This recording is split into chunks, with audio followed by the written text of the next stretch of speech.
ফরেক্স মার্কেটে সবচেয়ে ছোট প্রাইস পরিবর্তনকে বোঝায়। সাধারণত এটি 0.0001 দ্বারা প্রকাশিত হয়। জাপানি ইয়েন পেয়ার ব্যতীত, যেখানে এটি 0.01।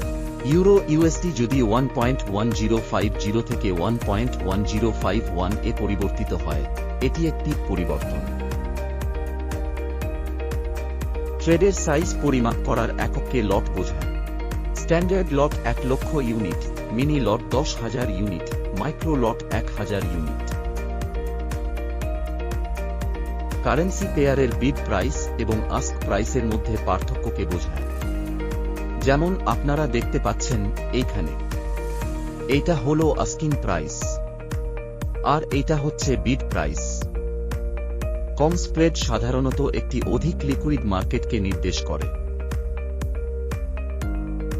কম পুঁজিতে বড় ট্রেড পজিশন নিয়ন্ত্রণ করার একটি পদ্ধতিকে লেভারেজ বোঝায়।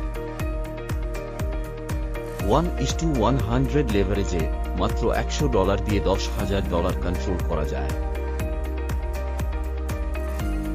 ট্রেড ওপেন বা বজায় রাখার জন্য প্রয়োজনীয় পুঁজি হল মার্জিন।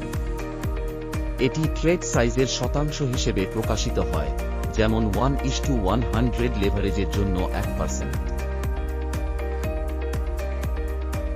ইকুইটি হচ্ছে একটি ট্রেডারের অ্যাকাউন্টের মোট ব্যালেন্স, যার মধ্যে ওপেন ট্রেডের প্রফিট বা লসের অন্তর্ভুক্ত। ইকুয়েশন: ইকুইটি সমান balance plus floating profit or loss. ট্রেডের লস সীমাবদ্ধ করতে একটি নির্ধারিত প্রাইসে ট্রেড বন্ধ করার আদেশকে বোঝায়। এটি রিস্ক ম্যানেজমেন্টের জন্য অত্যন্ত গুরুত্বপূর্ণ। নির্ধারিত প্রফিট লেভেলে ট্রেড বন্ধ করার একটি আদেশ। এটি স্বয়ংক্রিয়ভাবে লাভ নিশ্চিত করে।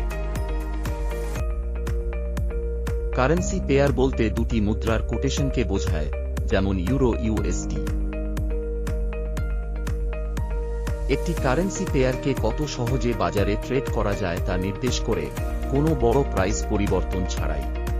প্রধান কারেন্সি পেয়ার যেমন ইউরো ইউএসডি সবচেয়ে লিকুইড।